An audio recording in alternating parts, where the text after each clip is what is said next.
Airports worldwide are expanding their retail presence in a bid to win tourist dollars and be more than just a port of call.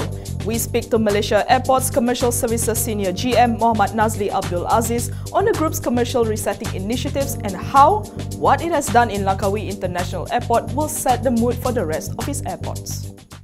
MAHB has been very vocal about its retail plans for the main airports, and now you guys are moving to the other airports. So we are here at its Langkawi International Airport. Now, could you give us an outline of what has been done so far for this airport?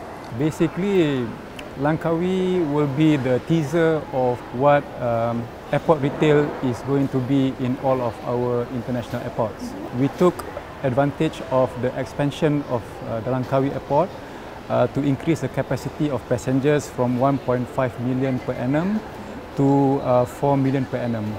And with this increase, we decided to also increase the gross floor area for commercial. So after the expansion, we have 23,000 square meters of retail that can fit in 42 new outlets, of which 49% are retail outlets, 41% are F&B outlets, and the rest are for services.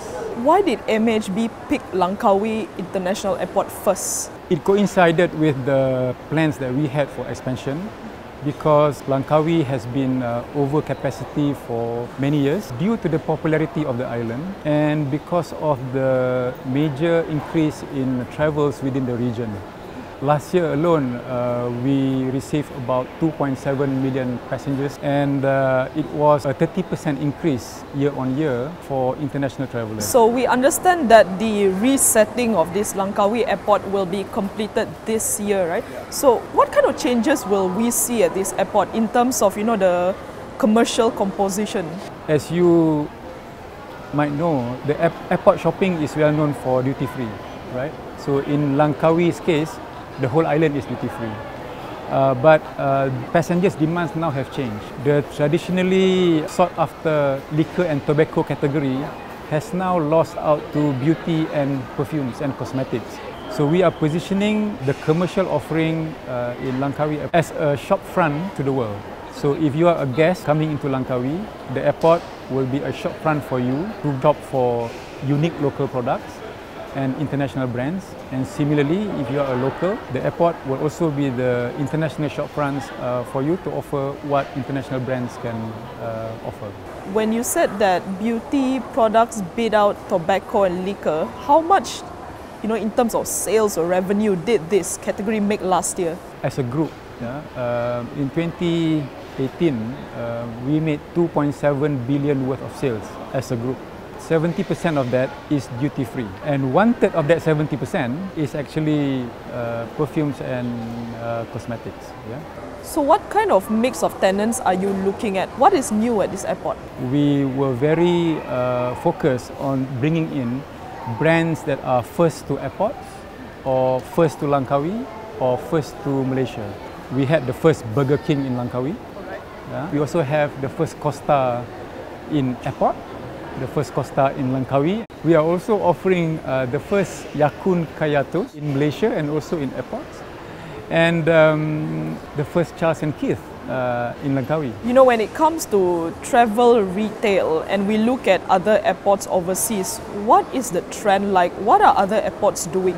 Travel retail is very important to airports because it subsidizes the operations of the airport. And in matured airports, the ratio between aero income and non-aero income can be 50-50. Okay. So the trends in other airports in the world is to grow non-aero income and positioning the airport to be more like a high street or a mall downtown. So gone are the days where you go to airports purely to just catch a flight. Now you go to airports to shop as well. Travel retail alone is touted as the sixth continent of the world in terms of the size of the business. So in the next 20 years, the business is poised to grow to more than 150 million USD, 150 billion USD, and the epicenter of this growth is actually in the Asia Pacific. So we are fortunate that we are strategically located in the epicenter of growth. So I understand that this resetting involves and focuses on the 5 main airports first. Now, what kind of Capex are we seeing? Is this initiative Capex heavy? This is one of the best things about airport retail.